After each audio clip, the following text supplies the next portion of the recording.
dans les villages. Mais nous ferons aussi une campagne suffisamment, disons, visible. Pour donner la chance à leurs candidats de défendre l'emblème du palmier dans la course législative, ils auront besoin de l'appui et du soutien de la population. Ce soir ou bien ce matin, je réitère la position de l'UFC, une fois encore que nous sommes prêts pour remporter ces élections législatives. L'UFC appelle le peuple togolais à voter massivement le 21 juin pour qu'on ait l'alternance pacifique en 2015. Cette prière ouvre le bal d'une campagne électorale qui s'annonce cruciale pour l'union des forces de changement.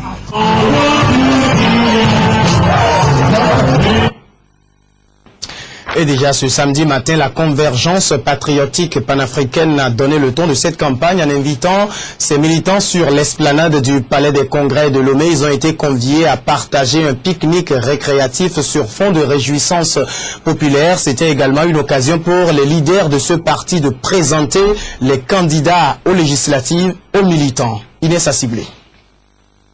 Le parti à l'effigie du CORC a débuté cette première journée de campagne électorale par une rencontre entre militants et leaders de la CPP. Une rencontre aux allures festives pour présenter les candidats aux militants. C'est le but principal de ce pique-nique. Rencontre animée par des chants et danses des jeunes du parti.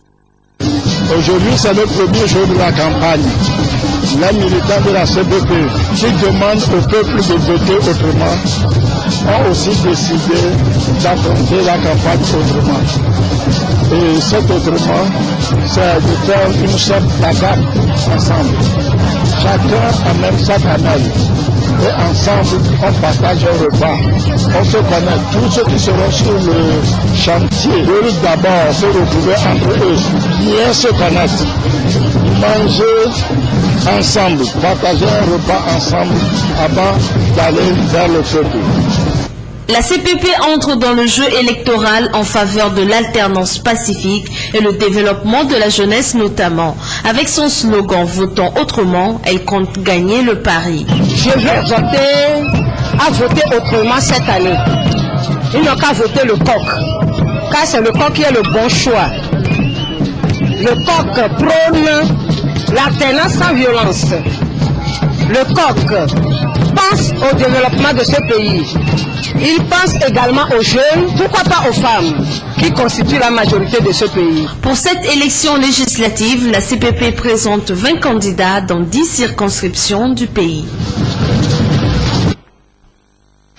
La suite de cette édition avec la clôture ce vendredi de l'atelier de validation de l'étude relative à la promotion de la garantie hypothécaire dans les pays de l'UEMOA.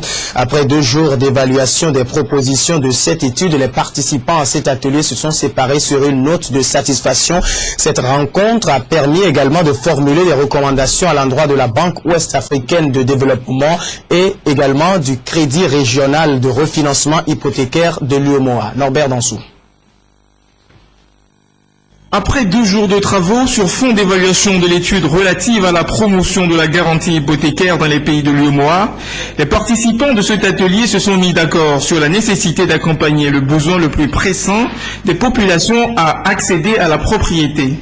Il s'agit là d'un instrument devant participer au développement du financement de l'habitat et du marché hypothécaire de l'UEMOA. Nous sommes tombés d'accord sur l'une des pistes qui consiste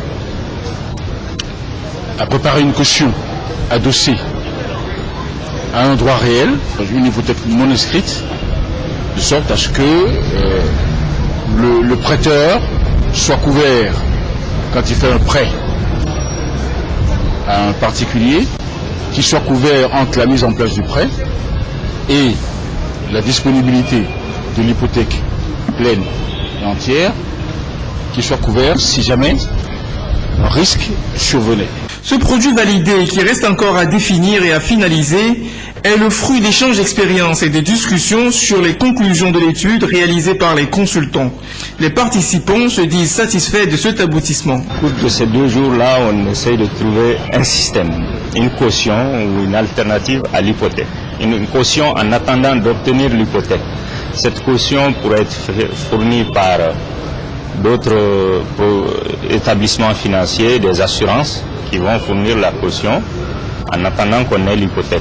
Voilà ce qu'on est en train de faire, mais ce n'est pas bien défini. Aujourd'hui, nous avons tous compris qu'au niveau des États de la sous-région, et ça fait partie des recommandations, il faudrait qu'on accélère les réformes déjà engagées par les différents États, les réformes qui concernent donc le foncier, de sorte à permettre aux populations d'accéder à des titres fonciers à des coûts plus faibles, dans des délais donc plus rapides. Quant à la Caisse régionale de refinancement hypothécaire, elle a l'obligation de poursuivre son rôle moteur dans le développement du marché hypothécaire en assurant le suivi des propositions et recommandations issues de cet atelier.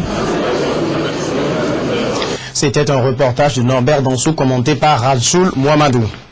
Et c'est ce même vendredi, dans ces mêmes locaux de la BOAD, que la Banque Ouest-Africaine de Développement et Africa Finance Corporation, basée au Nigeria, ont signé un protocole de coopération.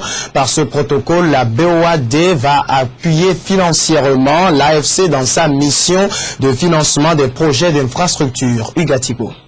Signature de documents et poignée de main entre le président de la Banque Ouest-Africaine de Développement, la BOAD, et le président directeur général d'Africa Finance Corporation, AFC. À travers cette cérémonie de signature de protocole, la BOAD et l'AFC jettent les bases d'une future collaboration entre les deux institutions. Les infrastructures sont un élément très important en ce qui concerne l'amélioration du climat des affaires, facilite les investissements, réduit le coût des facteurs et facilite l'accès au marché. C'est pourquoi nous, au niveau de la Banque Ouest-Africaine de Développement, nous avons décidé d'accompagner ce membre favorable.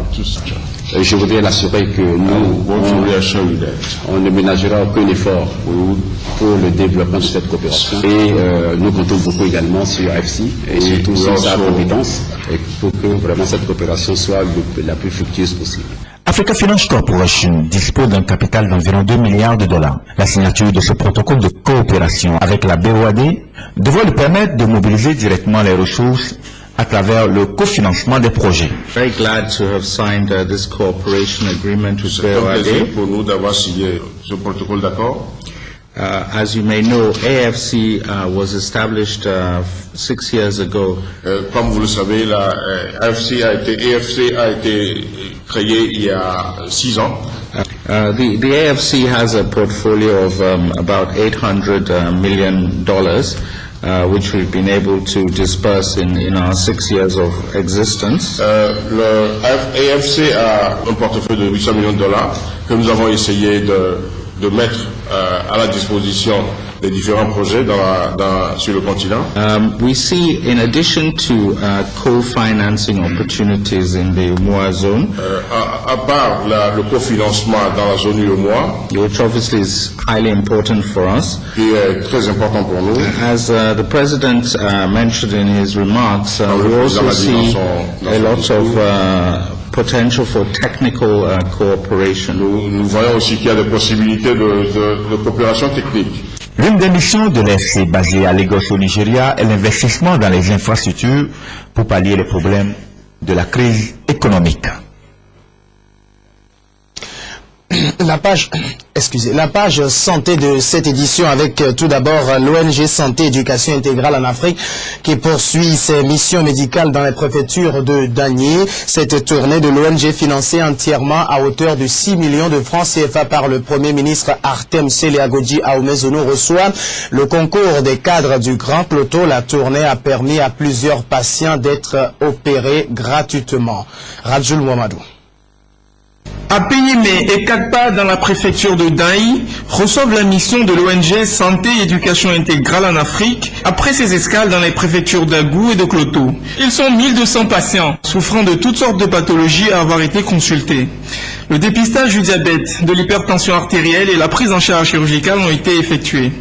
Cette mission humanitaire est patronnée par le Premier ministre Aoumezonou et le collectif des cadres du Grand Cloto. Donc c'est avec plaisir que nous avons fait le déplacement de Daï ce matin pour être aux côtés, les cadres de Daï, aux côtés de l'équipe envoyée pour assister aux opérations et en même temps témoigner par notre présence l'importance que nous accordons à cette opération et en même temps remercier le Premier ministre et le chef de l'État pour tout ce qu'ils font pour prendre en charge tous les segments de la vie sociale, notamment la question j'allais dire de santé.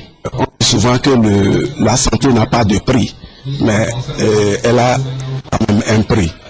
Et ce qu'ils nous ont fait ce matin, les mots manquent pour exprimer notre joie et notre gratitude. Les patients ont également bénéficié de produits pharmaceutiques. Au nom de cette campagne de soins gratuits financée par le chef du gouvernement à hauteur de 6 millions de francs CFA. Le docteur m'a bien assisté et puis il m'a demandé tout ce qu'il me va. Je lui ai tout expliqué et puis de temps en temps il m'a donné des médicaments.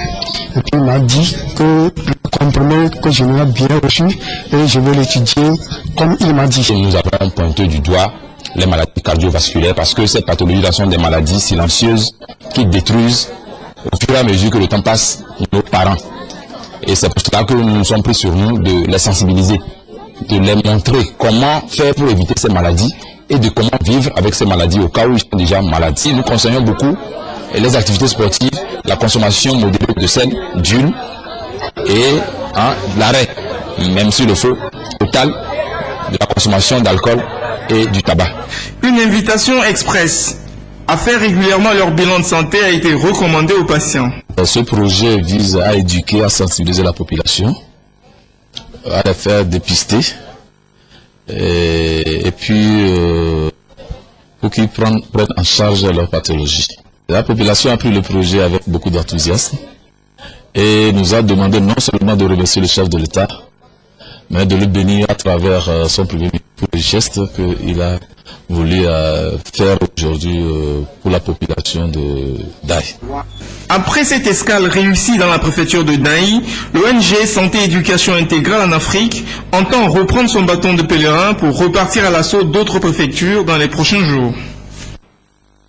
Deuxième sujet dans la page santé de cette édition, il s'agit encore d'opérations chirurgicales gratuites. C'est celle initiée par la fondation Nyasingbe Yadema pour l'éducation et la santé. Depuis quelques semaines, la FOGES se trouve dans la région des Plateaux où elle offre des opérations chirurgicales gratuites à des patients souffrant de diverses pathologies. Plus d'1 millier de personnes ont déjà bénéficié de ces soins gratuits. Norbert Dansou, Ugatiko. La Fondation Nyasingbe Yadema pour l'éducation et la santé FOGES dans la région des Plateaux. Après 2 semaines d'opérations chirurgicales dans le versant est de la région, elle s'est déplacée à l'ouest où un grand nombre de malades nécessiteux l'attendaient pour se faire opérer. Une opération qui a duré plus d'1 semaine à la satisfaction générale de l'équipe de chirurgiens. Dans le versant ouest, nous avons opéré au total 840 malades, ce qui fait globalement pour toute la région des Plateaux un peu plus de 1600 malades opérés. Nous sommes aujourd'hui à la fin de cette tournée dans la région des Plateaux avec l'étape de Wawa. Et il faut préciser qu'à Wawa ici, nous avons opéré plus de 400 personnes. Parmi les malades admis à l'hôpital de Badou pour le compte de la dernière journée des opérations chirurgicales gratuites, un cas majeur opéré a forcé l'admiration du public en attente de prise en charge.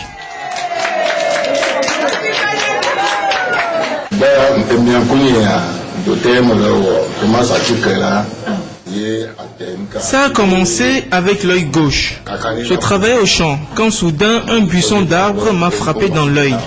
J'ai acheté quelques médicaments, mais ne disposant pas d'argent pour aller dans un grand hôpital, la situation s'est aggravée et j'ai traîné cela pendant plus de 7 ans.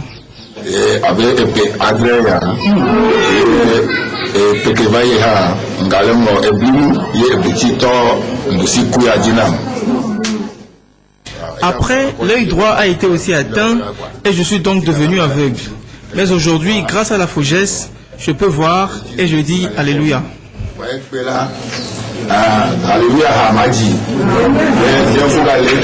Spécialiste en otorhinolaryngologie et membre de cette équipe de chirurgiens, le docteur Amana revient sur toute la mission.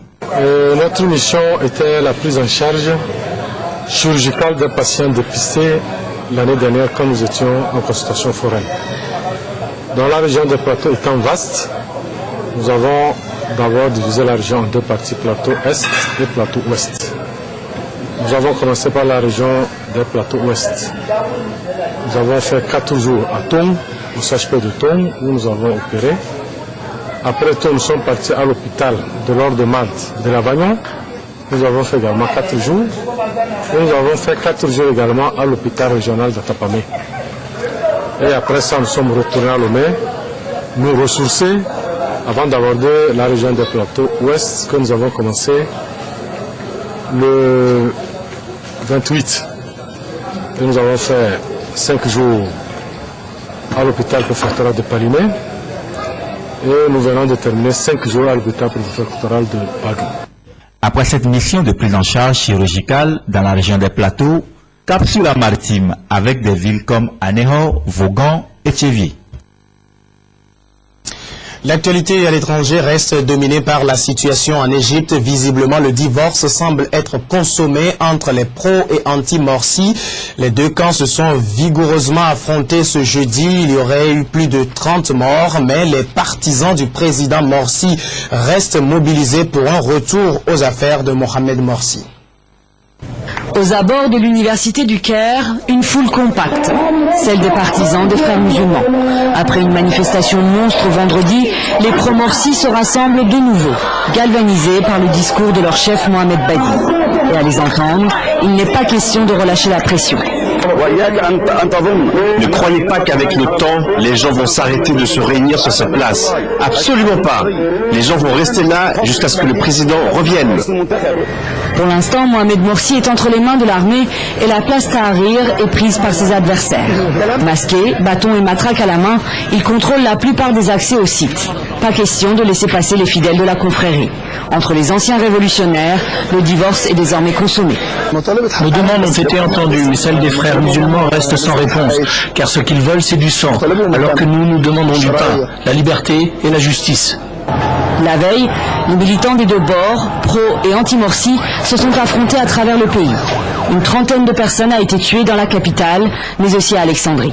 Face aux violences, les frères musulmans parlent de mobilisation pacifique. Mais au Caire, les forces anti-émeutes sont déjà en état d'alerte. En attendant, le président par intérim, Adli Mansour, organise des consultations avec l'armée, les leaders laïcs et la société civile. La répression des frères musulmans, elle, suit son cours. Plus de 300 membres de la confrérie sont sous le coup d'un mandat d'arrêt pour incitation au meurtre de manifestants. Et puis retour chez nous pour refermer ce journal comme nous l'avons ouvert en campagne électorale. Début de campagne électorale dans les rangs du parti Union pour la République, le parti présidentiel. Ce matin, la foule de militants de cette formation était au centre communautaire de Tocoin au menu présentation des candidats et sensibilisation au vote. Démarrage des campagnes de l'élection législative du 21 juillet prochain ce matin sur toute l'étendue du territoire national. Conformément au chronogramme établi par la Commission électorale nationale indépendante CENI, les partis politiques, regroupements de partis politiques et candidats indépendants engagés dans le processus électoral sont entrés en campagne depuis ce matin. L'ambiance est très vive dans les différents états-majors. À Lomé comme à l'intérieur du pays, les candidats et candidates en course visitent les populations pour leur dévoiler et expliquer leurs projets de société. C'est le cas de l'UNIR, Union pour la République, dont la majorité des candidats inscrits sur la liste du Grand Lomé sont des femmes, étaient face à une foule très immense ce matin au centre communautaire de Tocoin. D'abord Ayawa Vijibodi, tête de liste, Banya Gamo Banti Laye Dit Bamandi, Poupatine Amele Elenvi, Agbessi Kofi et autres candidats se sont adressés aux partisans et sympathisants regroupés au sein de cette formation politique. Il a été question de présenter les candidats, sensibiliser les femmes unies sur la manière de voter et les inviter à exercer massivement leur droit de vote le 21 juillet prochain pour garantir à l'UNIR la majorité des sièges à l'Assemblée nationale. Madame Dada Ayawa Vijibodi s'est dite satisfaite et confiante quant à la mobilisation et détermination des partisans et sympathisants de l'UNIR. Les grandes sœurs, les petites sœurs, mais aussi les hommes sont venus très nombreux en ce premier jour pour nous manifester leur sympathie. Et ça nous a vraiment rassurés. Nous leur avons dit de soutenir notre parti. Ils sont déjà les sympathisants du parti, mais de soutenir encore le parti et d'aller, de nous pousser jusqu'à la victoire, parce que c'est sur elle que nous comptons. C'est elles qui voteront pour que nous ayons la victoire. Et c'est donc la fin de ce journal, mais je vous en